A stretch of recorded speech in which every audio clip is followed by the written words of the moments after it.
To anyone walking through the glass corridors of St. Augustine Medical Center in Bangkok, Dr. Arjun Mehta and nurse Ananya Verma looked like the kind of couple people dreamed of becoming. He was the rising star of internal medicine, charming, articulate, and known for taking on the toughest cases with calm precision. She was a senior surgical nurse, disciplined, empathetic, and admired for her steady hands and even steadier heart. Together, they seemed untouchable. Colleagues would often see them walking side by side through the hospital parking lot, laughing softly between shifts. Their apartment, a modern two-bedroom flat not far from the hospital, was the kind of place you'd see in a lifestyle magazine. Glass balcony overlooking the skyline, framed wedding photos on the walls, 2 cups always waiting on the kitchen counter for their morning tea ritual. For 5 years, they'd live a life that looked not only happy, but harmonious. No children yet by choice, they said. They were both focused on building their careers. When friends asked, Ananya would smile and say, someday, when things calm down. But things rarely did. At the hospital, Arjun was respected for his precision. His patients adored him. His juniors idolized him. He carried himself with quiet authority, the kind that didn't need to raise its voice to be heard. Administrators loved his efficiency. Other doctors envied his reputation. Ananya, in contrast, brought warmth to every ward she entered. She was the nurse patients remembered long after discharge, the one who held a hand before surgery or stayed an extra hour so no one felt alone. Her compassion balanced Arjun's clinical detachment. Together, they were the embodiment of professional perfection. And then there was Nisha Kapoor, Ananya's best friend and pharmacist at the same hospital. Their friendship stretched back to nursing college, when they shared a hostel room and 100 late-night secrets. When Anya married Arjun, it was Nisha who helped plan every detail. The flowers, the music, the quiet temple ceremony followed by a small reception on the rooftop of a hotel overlooking the Chao Phraya River. To outsiders, the trio seemed inseparable. It wasn't unusual to find Nisha at their apartment, sipping tea, laughing with Ananya, while Arjun worked on case notes in the living room. She was practically family, a sister by choice. Everything about their lives projected stability, ambition, and affection. But sometimes perfection is just a polished photograph, a still image hiding the tremor behind the lens.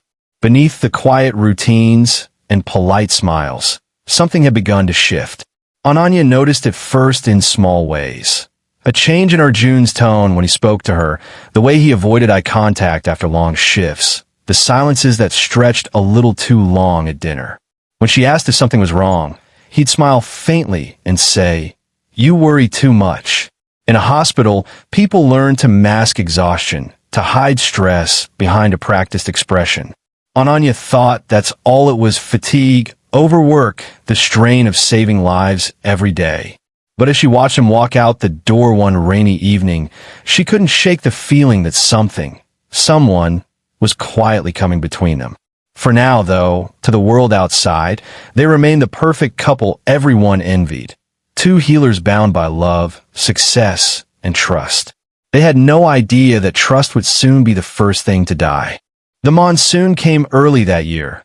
Thick sheets of rain drumming against glass windows, thunder rolling over Bangkok like an unending argument between heaven and earth. Inside their apartment, Ananya Verma sat alone at the dining table, watching the storm blur the city lights. Her husband, Dr. Arjun Mehta, had texted 2 hours earlier. Emergency case. Don't wait up. At first, she believed him. Emergencies were part of their lives. But that night, when she called the hospital to check if he was still on duty, the operator hesitated. "Dr. Mehta?" the woman asked, flipping through a roster. "No, ma'am. He signed out an hour ago." Ananya's hand froze on the phone. The lie was small, but it echoed louder than the rain outside. In the days that followed, the pattern repeated. Arjun's explanations were smooth, practiced. A colleague needed help. The roads were flooded.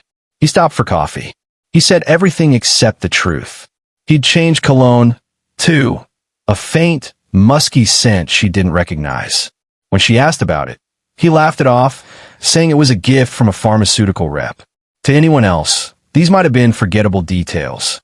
But Ananya wasn't anyone else. Years of nursing had sharpened her instincts. She knew what avoidance looked like, what guilt felt like when it walked into a room. And lately, Arjun carried that guilt like a shadow. She started keeping quiet notes, times he came home, what he said, what he wore. At first, she hated herself for it. Spying felt beneath her. But each new inconsistency made her question her sanity a little more. Her lists became longer, the lies easier to spot. Still, she said nothing. She wanted proof, not paranoia. When her anxiety became unbearable, there was only one person she turned to, Nisha Kapoor. Over coffee in a hospital canteen, she whispered, "Do you think Arjun is hiding something?" Nisha's reaction was instant. Soft concern, gentle tone. "Oh, Ananya, I'm sure it's just stress. You both work too hard."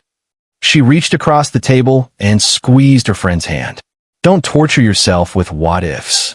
You two are solid." The comfort felt real, and for a moment, Ananya wanted to believe her. Nisha had always been her anchor, loyal, steady, familiar. But as the storm clouds thickened over the city, doubt crept in like a draft through the cracks. One night, when Arjun came home later than ever, she noticed something else. The faintest trace of lipstick on his shirt collar.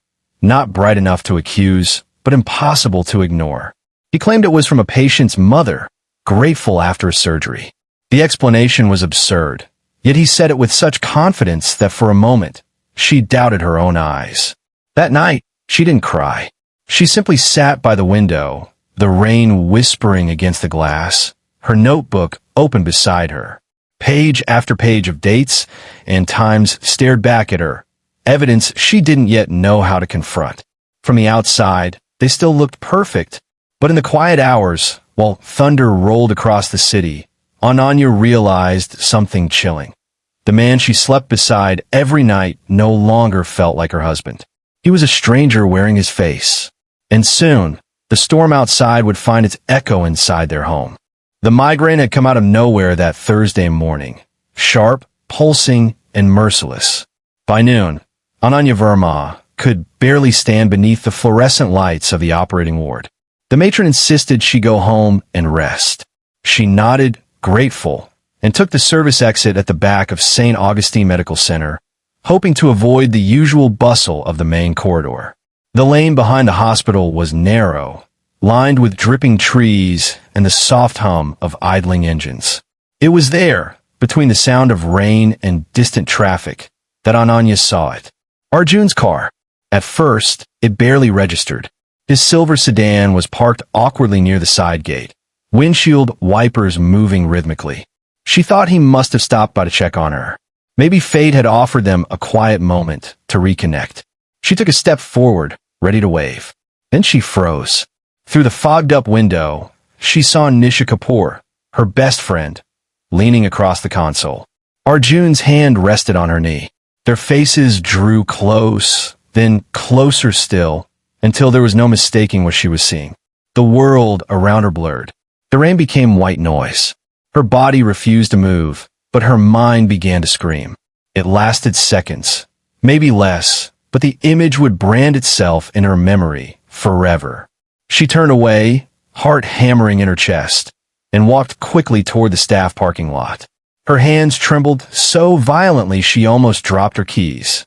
By the time she reached her car, she wasn't crying. She wasn't even breathing properly. She just stared at the steering wheel, her pulse thundering in her ears, whispering to herself, no, not her. Anyone but her. That night, the silence between her and Arjun was unbearable. He sat on the couch, scrolling through his phone, acting as if nothing had happened. She stood in the doorway of their living room and spoke, her voice calm but sharp. "I saw you with her." He looked up slowly. "What?" "In your car. Behind the hospital." A long pause. Then came the familiar routine, denial, deflection, minimization. He laughed lightly, said she must have been mistaken. "Nisha and I were just talking. You know how rumors start." But Ananya didn't flinch. "You weren't talking." When he realized there was no bluff to call, his expression shifted, not guilt, but calculation. Divorce meant scandal. Scandal meant the end of his spotless reputation, his private clients, his hospital prestige. In his mind, Arjun wasn't a husband caught cheating. He was a man whose empire was about to collapse. "I want a divorce," she said. The words hung between them, like lightning waiting to strike. He didn't argue. He didn't shout. He just stared at her, eyes cold, unreadable. Then he said softly, "If that's what you want." But that wasn't what he meant. Later that night, while Ananya lay awake in the second bedroom, listening to the rain tapping against the balcony, Arjun sat alone at the dining table. His phone screen glowed faintly. A message appeared from Nisha. "What now?" He typed slowly, deliberately, "Don't worry. I'll handle it." For Ananya, the storm outside had finally broken. For Arjun, it was just beginning. The morning Ananya Verma didn't wake up began like any other, or at least that's what Dr. Arjun Mehta told police later. Rain clouds hung low over the city, filtering the sunlight into a dull gray haze. The apartment smelled faintly of jasmine tea and antiseptic wipes. Nothing seemed out of place. Nothing except the silence. At 7:48 a.m., a call reached emergency dispatch. The voice on the line was trembling. "My wife isn't breathing. Please hurry."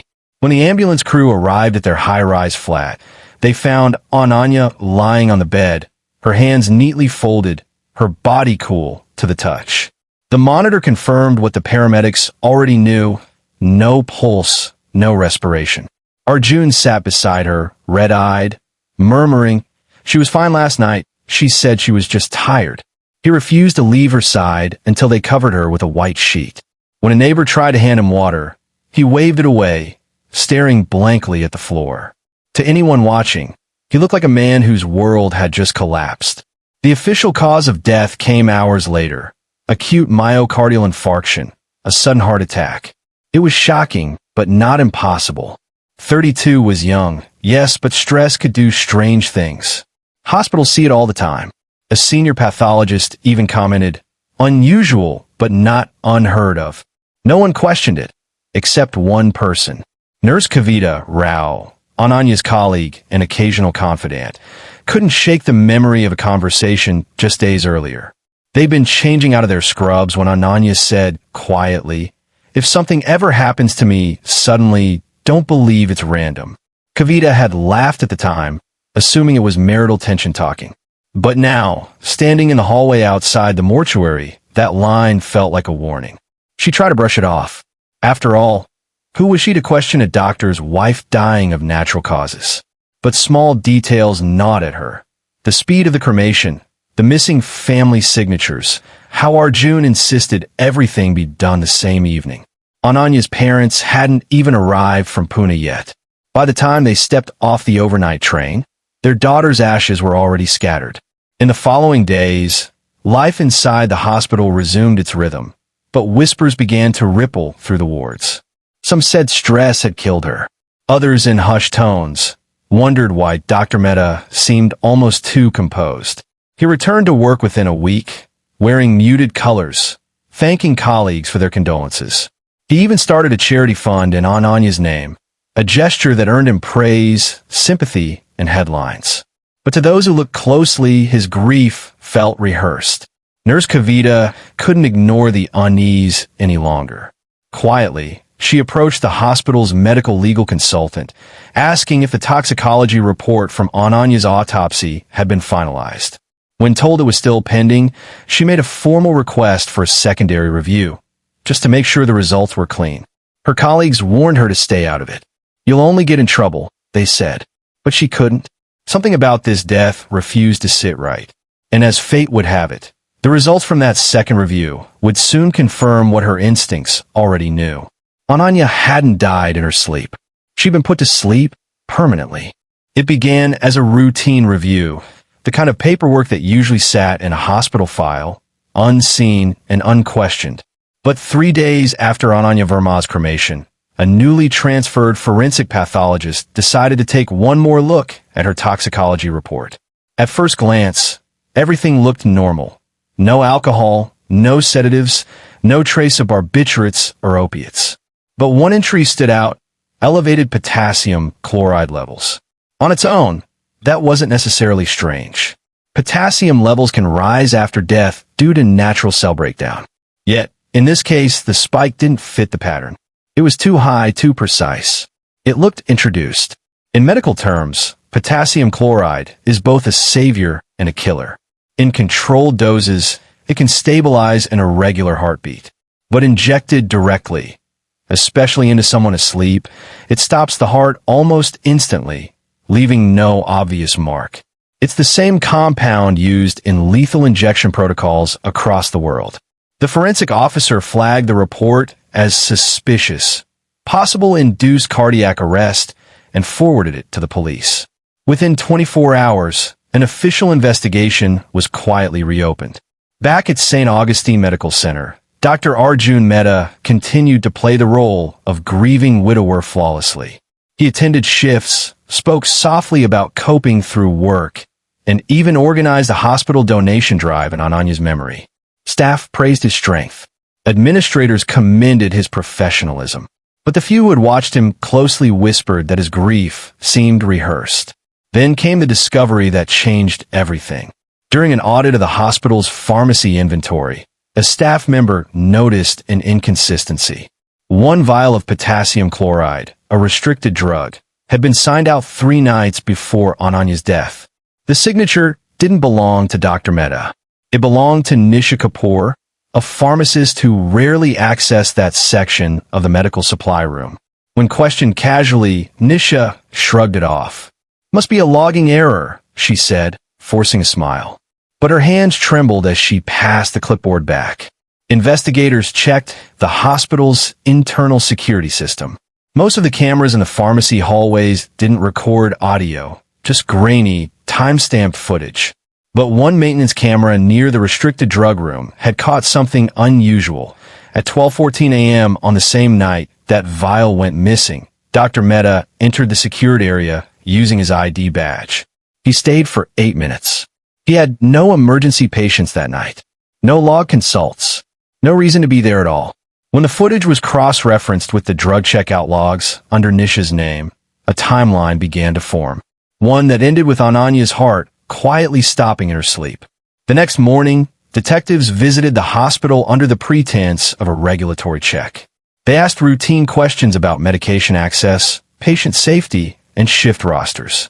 But their real purpose was singular: to find out whether 2 medical professionals had used their knowledge not to save a life, but to erase one.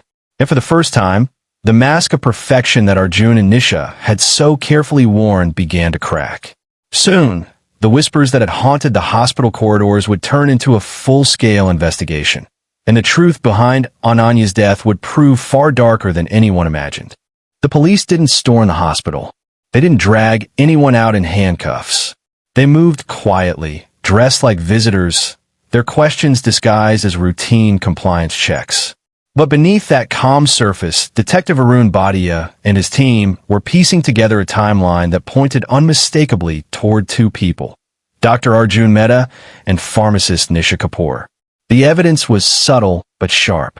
The missing vial of potassium chloride, Arjun's midnight entry into the restricted pharmacy, deleted text messages between him and Nisha. It all formed a pattern too precise to ignore. So the detectives started small.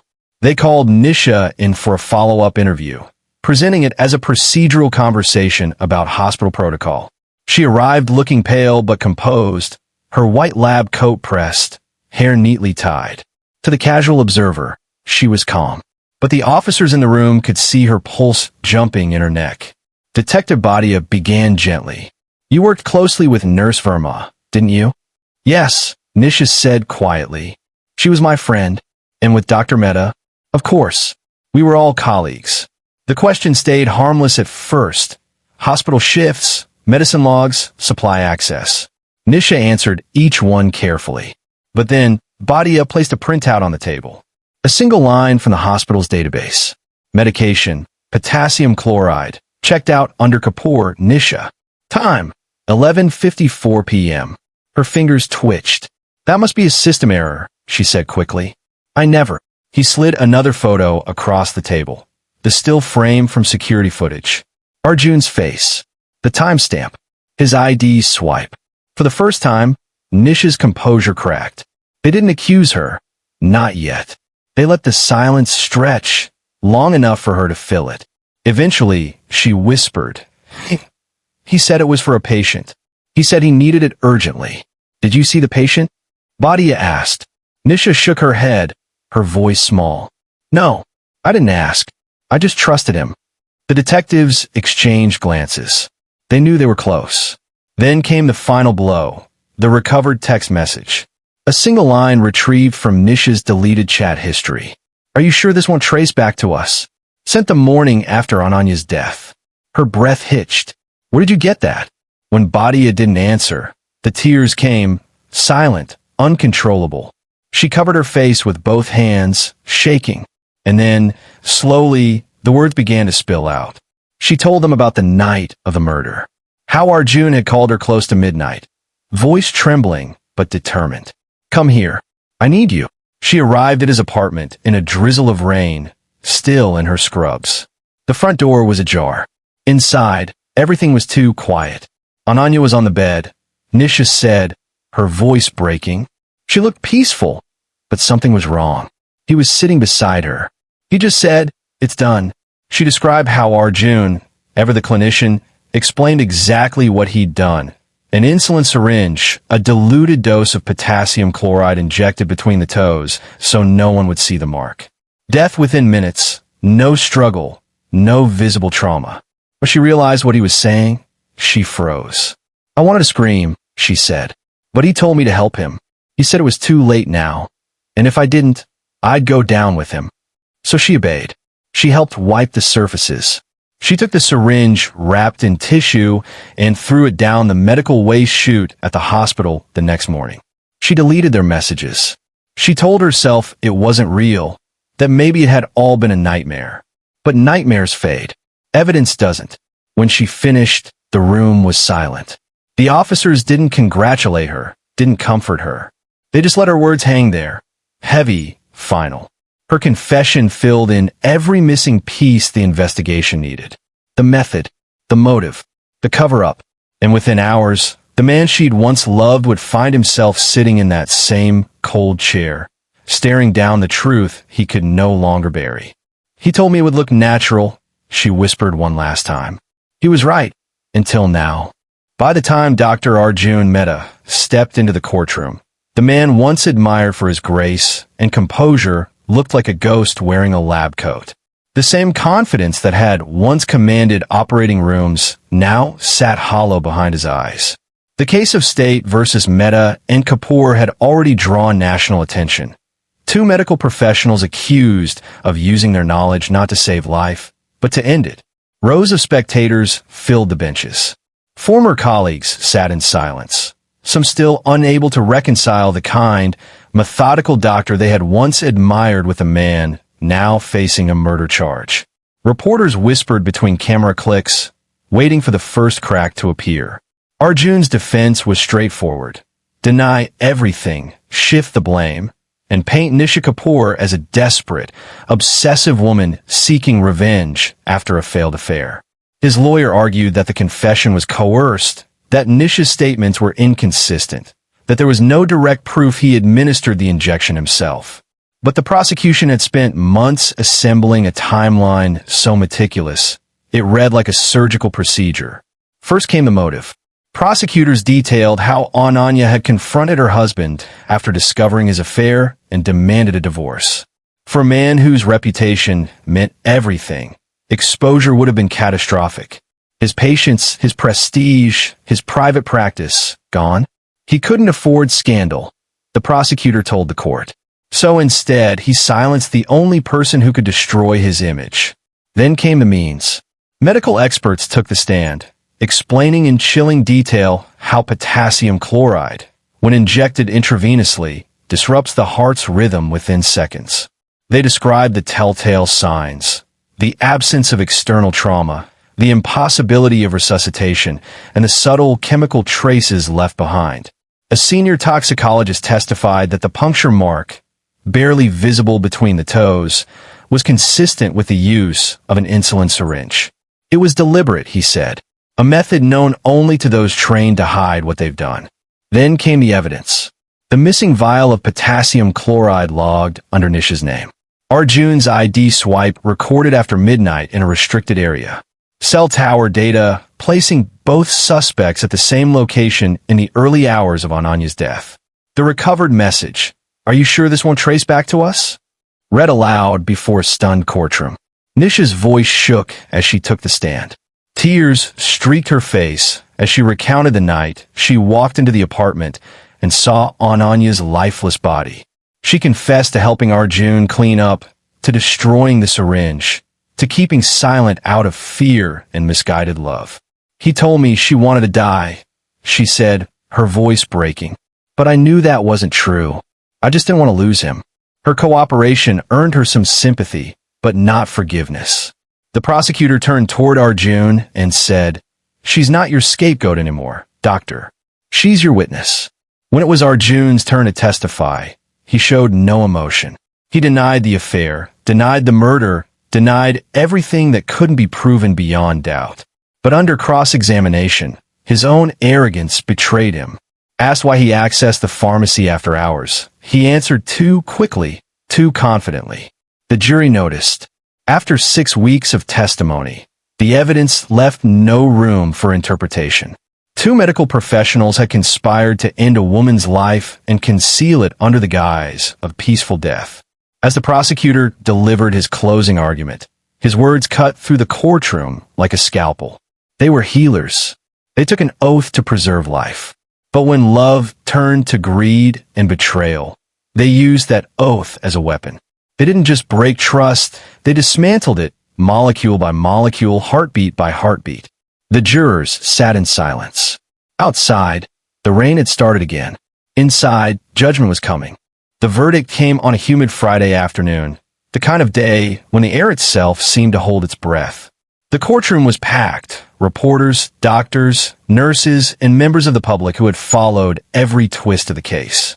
The room fell silent as the judge entered, his robes trailing like a shadow behind him. Dr. Arjun Mehta stood at the defendant's box, expression blank, his posture unervingly calm.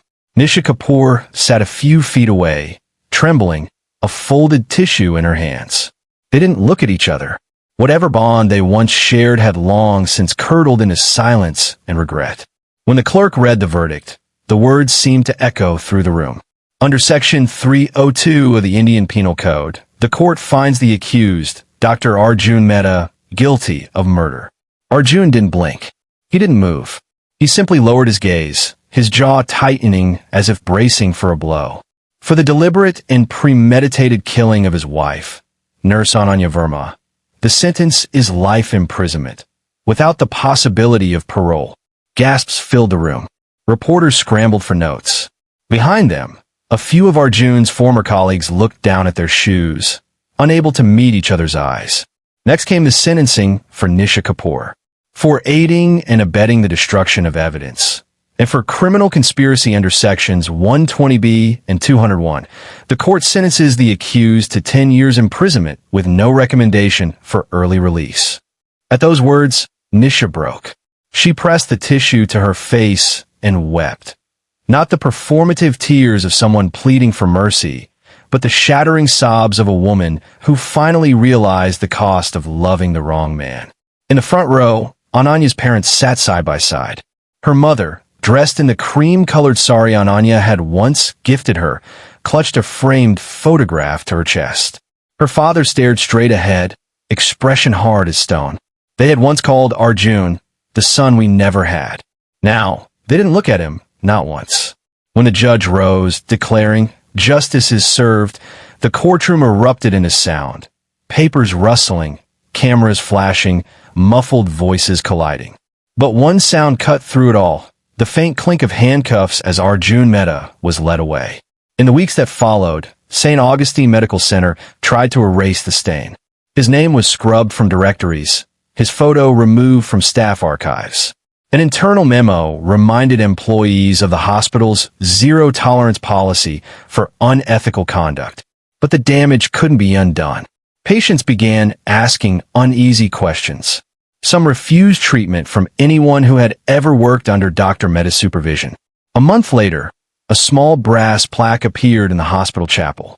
It bore a single line beneath Ananya's name. She cared quietly and fully. No ceremony, no speeches. But one by one, the nurses who had worked beside her placed white jasmine flowers at its base before starting their shifts. Even after the cameras moved on and the headlines faded, her story lingered. A quiet reminder that beneath the calm order of medicine, human darkness can still thrive. In a world built to heal, it had taken two people to turn knowledge into murder, and one woman's death to finally expose the rot beneath perfection.